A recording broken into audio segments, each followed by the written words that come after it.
Rencana pembangunan rumah subsidi masih menjadi sorotan. Apakah wacana rumah subsidi memenuhi impian masyarakat untuk mendapatkan dambaan hunian? Atau justru sebaliknya jauh dari harapan? Kami bahas bersama Ali Tranghada, CEO Indonesia Property Watch. Selamat malam Pak Ali. Malam, Mbak Tiffany. Baik, ini yang lagi ramai soal luasan dari rumah subsidi yang mendapatkan kritikan.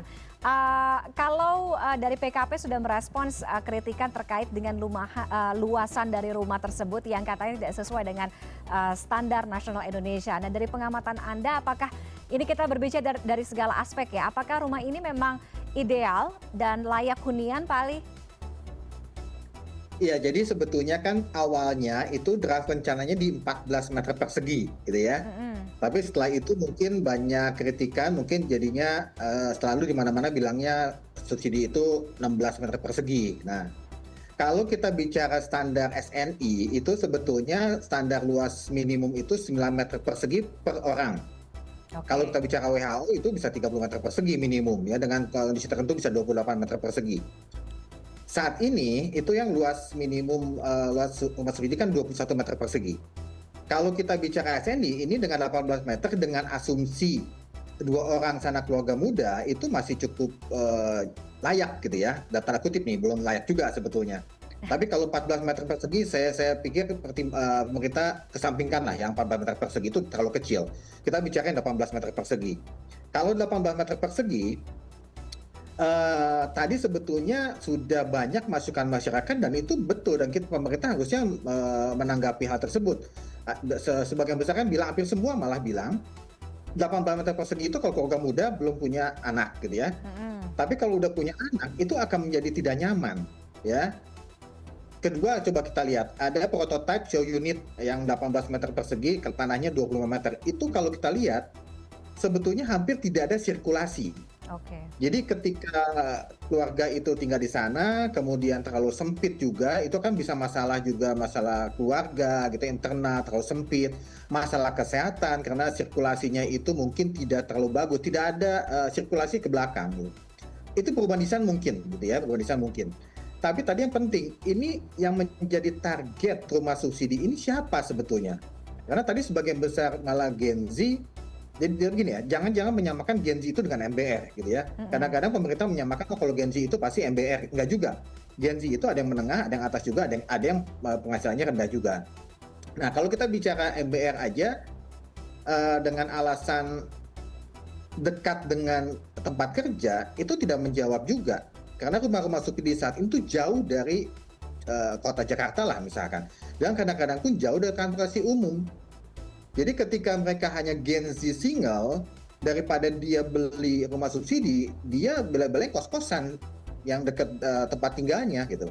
Jadi kalau kita bicara, belum lagi tadi dalam satu lingkungan, dibayangkan nggak kalau satu lingkungan itu dengan sangat padat, itu crowded, itu akan menciptakan masalah baru, masalah sosial, kriminal, dan lain-lain ke depannya gitu loh, Mbak Tiffany. Oke, jadi kalau implikasinya Anda melihat betul ada implikasi itu tidak hanya untuk penghuni rumah, kemudian aspek sosial, kemudian kesehatan dan lain sebagainya Anda cermati itu.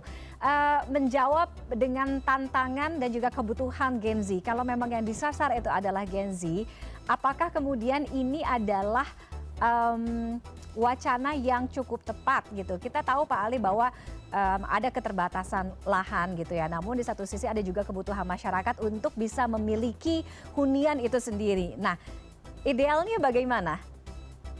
Ya, jadi gini, tadi kita bedain dulu ya. Kita bedain ini rumah subsidi bukan buat Gen Z juga nih. Jadi ini ada berdasarkan segmen penghasilan, ada berdasarkan usia gitu ya. Kalau kita berdasarkan rumah subsidi saat ini, pemerintah lihat deh. Banyak rumah-rumah subsidi yang dekat-dekat pinggiran Jakarta, ya, ke Bekasi, sampai Kerawang juga di luar Jawa, itu memang banyaknya keluarga muda. Ketika dia dibuat 18 meter persegi, apakah cocok atau enggak? Mungkin banyak menolak. Karena kenapa menolak?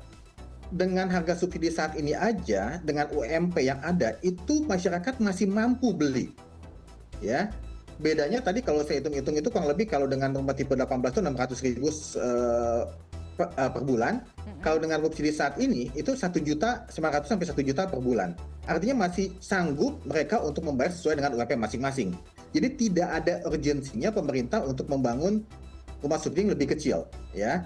Nah, kalau kita bicara Gen Z, ini beda lagi nih. Kalau Gen Z tadi, kemungkinannya mungkin saya nggak yakin mereka akan pindah ke rumah subsidi dengan 18 meter persegi, apalagi jauh. Kenapa kenapa, Pak? Dia akan milih, nah, dia akan milih apartemen, ya. Apartemen di perkotaan, meskipun 280 meter nggak apa-apa, karena dia masih single. Nah, masalahnya kan keterbatasan lahan. Nah, sekarang kayak gini kan, dulu kami sempat mengusulkan gini deh. Sekarang itu banyak tanah-tanah BUMN, tanah-tanah BUMD, Pemda, Pemprov yang idle. Bisa nggak itu dimanfaatkan buat rumah subsidi perkotaan?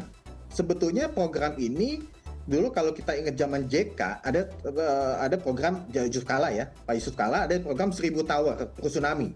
Itu tidak berjalan lagi sampai saat ini. Dulu harga tanah dipatok 1 juta, pengembang berbondong-bondong membangun apartemen dan itu digunakan untuk terlepas dari salah sasaran atau enggak ya, itu memang mesti ada batasan-batasannya. Tapi memang itu berhasil membangun berapa ribu unit gitu. Jadi jangan selalu ini dua hal yang berbeda gitu. Ini rumah subsidi ataukah ini dengan keterbatasan lahan, Gen Z butuh kaum urban perkotaan membutuhkan tempat tinggal apartemen sederhana yang mungkin bukan rumah subsidi pilihannya gitu. Oke, apa masukan kemudian dari Anda Pak Ali? Kalau memang program ini akan terus berjalan ke depannya, walaupun kita tahu dari kementerian dari PKP sendiri katanya akan merevisi beberapa aturan yang mungkin masih mengganjal sampai dengan saat ini, tidak menutup kemungkinan terkait dengan rumah subsidi ini. Sehingga ini tidak hanya menjadi wacana-wacana saja. Kalau memang hasil atau tujuannya positif, mengapa tidak didukung gitu? Jangan sampai seperti yang proyek yang sudah-sudah gitu ya, hanya begitu saja lewat. Iya. Ya betul. Ini makanya ini sebenarnya kan selama itu tidak ada paksaan dari pemerintah untuk membangun, karena ini kan minimum luas bangunan yang bisa dibangun ya. Artinya kan pengembang boleh memilih gitu kan. Konsumen juga boleh memilih. Tapi tadi saya tidak yakin ini efektif akan menjadi dengan 18 meter itu efektif permintaannya akan banyak. Enggak juga menurut saya. Tadi ya kita hitung-hitungannya simpel deh. Dengan UMP misalkan 4,5 ke 5 jutaan. Kemudian dia cicilan, dia beli rumah 18 meter persegi itu 600.000. Dengan yang saat ini ada, dengan 36 itu dia bedanya hanya 300.000 per bulan. Menurut saya meskipun itu cukup besar 300.000 untuk MBR, tapi mereka masih mampu sesuai dengan UMP. Dan tadi juga kita lihat banyak masukan masyarakat bilang kalau keluarga muda iya, tapi ketika nambah anggota keluarga mungkin nggak mau juga gitu. Jadi lebih baik dia tambah uang dikit tapi buat keluarga nanti kedepannya bisa lebih enak, lebih nyaman. Tidak paksakan ke 18 meter persegi. Ya. Jadi selama saya nggak bilang ini ya 18 ini pilihan alternatif silakan aja. Tapi saya yakin ini bukan menjadi satu solusi untuk mengurangi backlog, apalagi untuk kaum urban perkotaan akan pindah ke sini enggak gitu loh. Jadi pemerintah harus lebih bijak lah. Saya lebih prinsipnya bagaimana menciptakan rusunami segmen menengah di perkotaan gitu. Okay. Jadi dengan memanfaatkan tadi ya tanah-tanah BUMN yang idle itu diminta beberapa persen ya, anggap dihibahkan gitu ya, dibangun dengan vertikal karena itu lebih optimal di perkotaan. Oke, itu lebih efektif dan juga itu lebih optimal menurut pandangan Anda. Terima kasih Pak Ali Tranghada, CEO Indonesia Property Watch, sudah berbagi insight-nya bersama kami di CNN Indonesia Connected malam hari ini. Selamat malam Pak. Malam, Tiffany.